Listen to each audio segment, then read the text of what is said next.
ku Gasaka Web TV ubutabazi butagira imbibe twabavanye mu gisagara ca Ngozi tubagiranye aho bita Gisozi. Gisozi ni komine ya kera yatwagwa mu ntara ya Mwaro ya kera, ubu ni muri komine Mwaro mu ntara ya Gitega mu ndinganizo nshasha.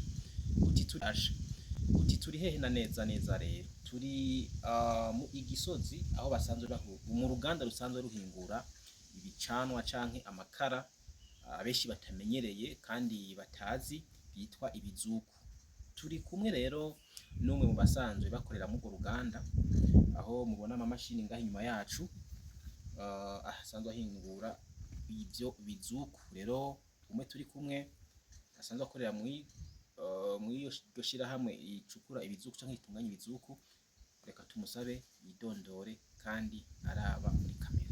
Murakoze, nitwa Karabera Jean Claude, nkora ngaha nkora muri Onaturu kw'ishantiye y'Igisozi, abasanzwe n'umushoferi w'izi tracteurs imba ikizuku ngaha Igisozi. Urakoze cyane.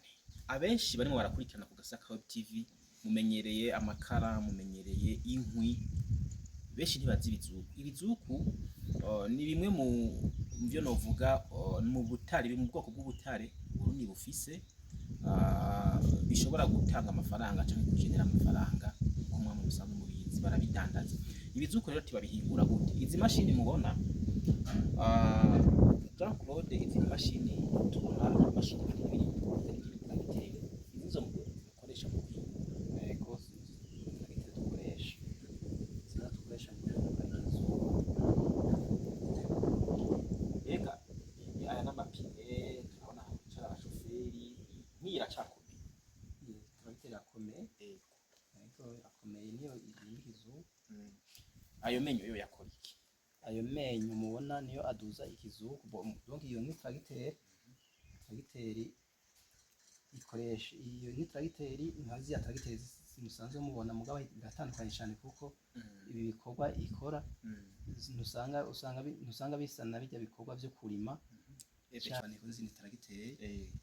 Rero mu kwimba ikizuku machine ibiri hajya mu mwonga, kuvuga ibizuku biba biri munsi, ibizuku biri mu kuzimu, iyi machine iyo murabona iyo suka mu kuvuga ngo mubona amenyo, ayo menyo niyo akoresha mu kuzimu abituza ngaha muri ikono mubona ngaha iki icyuma gitera kibijana hariya kibi kuko kirabikanya nyene amukireza kibisorera hariya kashiza bifise forme yijya migaro nabonye yajya mu kimubona. Mbega nkubaze ikizuku gishobora gutandukana gute n'ivyondo? Ikizuku canke n'ibumba kiri mu bwoko bw'ubutare kuko ikizuku sivu igeri ryose ryaka murabizi. Ikizuku ni kuvuga igituma kitandukanye n'ibindi vyondo ni igishanga caka. Abenshi tumenyereye zijya nkwi ajya amakara, rimwe ugasanga bashizeko n'utundi tuntu dushobora kuvoka umuriro cyangwa kugira ngo umuriro unyaruke gufata. Ibizuku ari ivu ryonyene, nta tundi tuntu bavanga kugira ngo n'imiburi y'umuriro uzonyaruke kubifata. Murakoze yego. Ikizuku cumye urashobora gufatishisha udukwi duto ikizuku kigafata umucano. Kimaze gufata umucano biba biheze gishashaka kujya kw'amakara, ntigisubira kizima ari uko wewe ubonye ibyo uriko wakinjika bitunganye cyane ushatse kuzi. Ikizuku turiko turagishatura mu ndwi zibiri bagakozi bagahindukiza, bahindukije mu kuvuga tugishatuye hejuru umwe kuko kiba kiriko kiruma bagaragura amatafari hama mu yindi twanura dushira mu mastoke turindira gushora. Mbega no mu gihe c'imvura muravya? Oya, tubikora mu gihe cyo muce gusa cyangwa cyatura amatafari. Hanyuma murafise amasoko tubona abashumba ngo mu gisirikare mu gipolisi, inyuma y'ayo masoko yo mufise mu gipolisi mu gisirikare ntahandi mufise amasoko?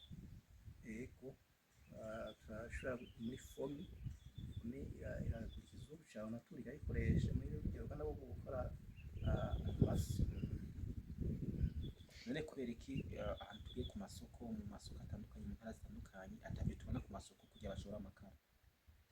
Nibaza si ico kibazo sinzi sinakunda cishura, ariko ibizuku bakunda kubikoresha ahantu, nibaza ko ahantu bakoresha bokoresha inkwi nyinshi canke nk'amakara menshi, kuko ibi bizuku kirafasha cane gukingira ibidukikije. Murumva ko kiriko kirakoreshwa mu gucana, ibiti ntibikiriko birahungabana, ubwambure bw'ibiti buca bugabanuka. Rero vyiza bishobotse ego boshobora kubikoresha nabo nyene, ariko hari ubuhinga baca bisaba ko bakoresha, ngira ngo kubera bifise umucanga ngira ushobora kuba ari mwinshi, ariko ntibashobora kugira amashiga.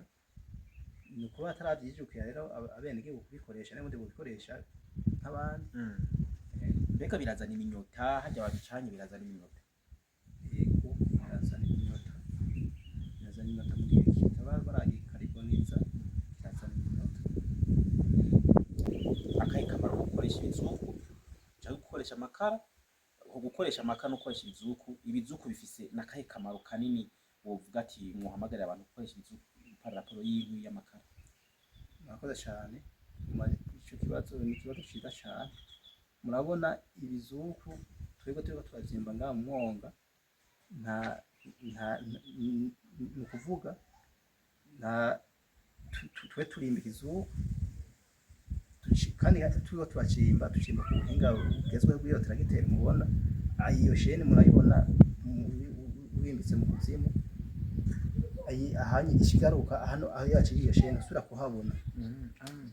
kuhabona, ni ukuvuga Ikigira kiturimba ku buryo bwa kijambere bimeze neza. Rero murumva ko hamwe hakoreshejwe ibizuku vyotuma ibidukikije biguma bitekanye. Vyiza rero ikizuku cokoreshwa gusumba amakara. Amakara yo murabona ko ava muri ivyo biti, kandi ivyo biti ni ingirakamaro.